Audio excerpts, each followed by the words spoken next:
ഈശോയിൽ സ്നേഹമുള്ളവരെ, ഫെബ്രുവരി 18 മുതൽ 90 ദിവസത്തേക്ക് കുട്ടികളില്ലാത്തവർക്ക് വേണ്ടിയുള്ള പ്രാർത്ഥന തുടങ്ങുകയാണ്. ഈ പ്രാർത്ഥന തുടങ്ങുന്നതിന് മുമ്പ് ഒരു വാട്സപ്പ് നമ്പരും ഇതോടുകൂടി നിങ്ങൾക്ക് ഞാൻ അയക്കുന്നുണ്ട്.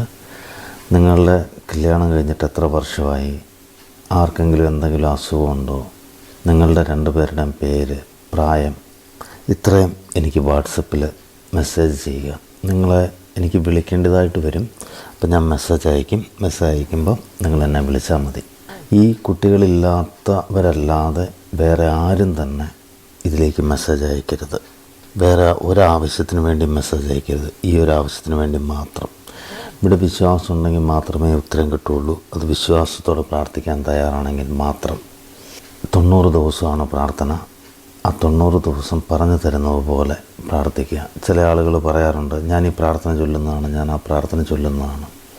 ഇവിടെ വിശ്വാസം ഉണ്ടെങ്കിൽ മാത്രമേ പ്രാർത്ഥന ചൊല്ലിയിട്ട് കാര്യമുള്ളൂ.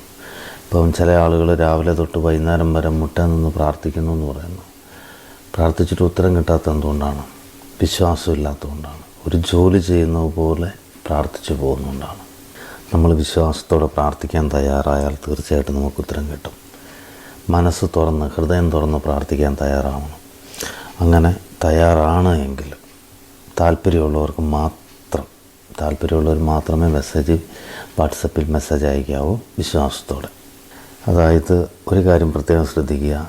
അമ്മമാർ, ബന്ധുക്കൾ, സ്വന്തക്കാർ, എൻ്റെ പെങ്ങൾക്ക് മോളില്ല, ഇല്ല മക്കളില്ല, അവർക്ക് മക്കളില്ല, ഇങ്ങനെയുള്ള മെസ്സേജുകൾ അയക്കാതിരിക്കുക. ഇതിൽ ഭാര്യ ഭർത്താവായ ആളുകളല്ലാതെ വേറെ ആരും മെസ്സേജ് അയച്ച് ഞാനൊരു മറുപടി തരുന്നതല്ല. അത് പ്രത്യേകം ശ്രദ്ധിക്കുക. കാരണം പ്രാർത്ഥിക്കേണ്ടത് കുട്ടികളില്ലാത്തവരാണ്. അപ്പോൾ 18 സ്റ്റാർട്ട് ചെയ്യുന്നത്. സ്നേഹപൂർവ്വം വീക്ഷിച്ചു.